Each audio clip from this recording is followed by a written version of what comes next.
تعارف قرآن میں سب سے پہلے ہم قرآن مجید کا تعارف پڑھیں گے، اس کی لغوی اور اصطلاحی تعریف پڑھیں گے، لیکن آج میں ذرا مختلف انداز سے آپ کے سامنے لغوی اور اصطلاحی تعریف کو پیش کرتی ہوں۔ قرآن مجید عربی زبان کا لفظ ہے جو مادہ قرأ سے ماخوذ ہے۔ ہم عربی زبان میں کہتے ہیں قرأ یقرأ قرآنًا۔ قرأ کا معنی ہے پڑھی جانے والی۔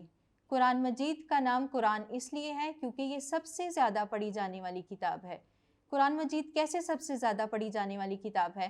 آپ اپنے اطراف میں نظر دوڑائیں، آپ اپنے گھر میں دیکھیں، آپ اپنے محلے میں دیکھیں، آپ اپنے ملک میں دیکھ لیں، پھر غیر ممالک میں اگر کبھی آپ کا جانا ہو تو آپ وہاں بھی دیکھیں گے کہ کس طرح سے لوگ قرآن مجید سے رہنمائی حاصل کرتے ہیں۔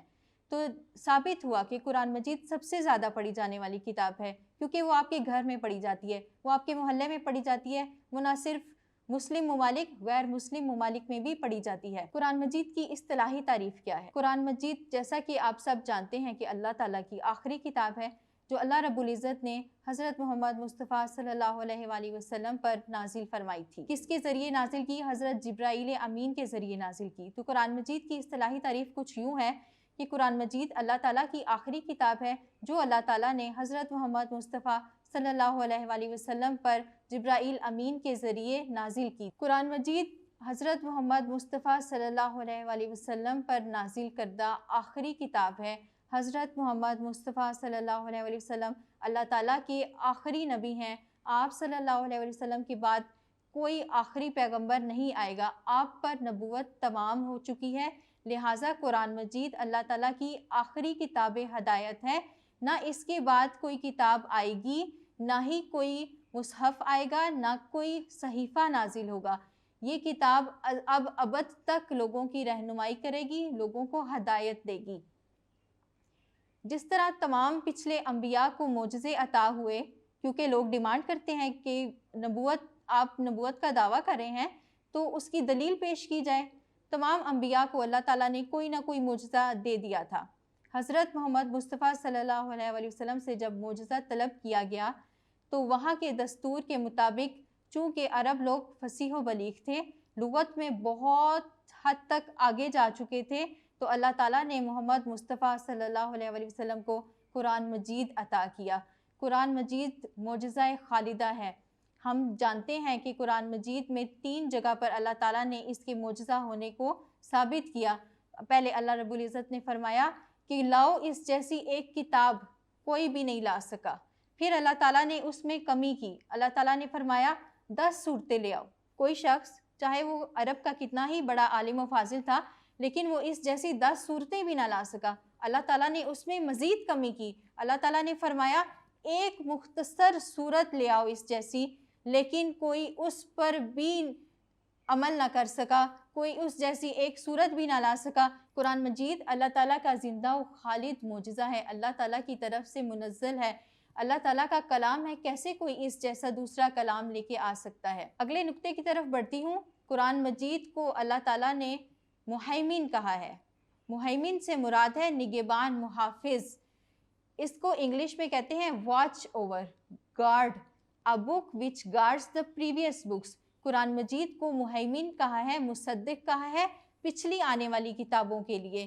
پچھلے دور میں جو انبیاء گزرے ان پہ بھی اللہ تعالیٰ نے کتابیں نازل کی۔ آپ کو بتاتی چلوں، تورات، زبور، انجیل 3 بڑی کتابیں ہیں جو قرآن مجید سے پہلے نازل ہوئی تھیں۔ اس کے بعد آخری کتاب قرآن مجید نازل ہوئی۔ اللہ تعالیٰ نے قرآن مجید میں فرمایا کہ میں نے حق کے ساتھ آپ پر کتاب نازل فرمائی ہے جو تصدیق کرتی ہے، جو آپ کے ہاتھوں میں ہے، جو آپ کے سامنے ہے، جو آپ کے پیچھے گزر چکا ہے، اور پچھلی کتابوں کی نگہبان ہے، محافظ ہے، ان کی سچائی کو ثابت کرتی ہے، ان کے منزل من اللہ ہونے پر دلالت کرتی ہے۔ اب آتے ہیں کہ قرآن مجید کیوں ضروری ہے، کیوں ہماری زندگیوں میں قرآن مجید کی اتنی ضرورت ہے، آخر کیوں ہم قرآن مجید کی تلاوت کرتے ہیں، اس کے نزول کے پیچھے حکمت کیا تھی۔ قرآن مجید کتاب ہدایت ہے، ہمیں زندگی گزارنے کے طریقے بتاتی ہے۔ قرآن مجید صرف عقائد کی کتاب نہیں ہے، قرآن مجید صرف عبادات کی کتاب نہیں ہے، قرآن مجید ہمیں دنیا و آخرت میں فلاح و کامیابی کے راستے بتاتی ہے، طریقے بتاتی ہے۔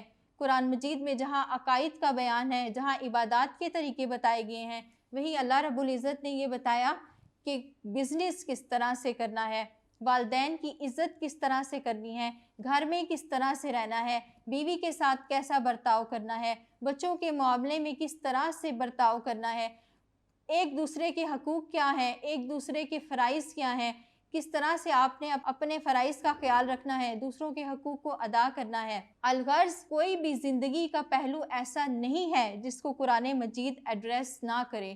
قرآن مجید دنیا و آخرت کی بھلائیوں کی کتاب ہے۔ قرآن مجید آپ کو زندگی گزارنے کے طریقے بتاتی ہے۔ قرآن مجید وہ کتاب ہے جو صرف آپ کے عقیدے کے مطابق آپ پر فرض نہیں ہے، بلکہ اس سے رہنمائی لینا آپ پر فرض ہے۔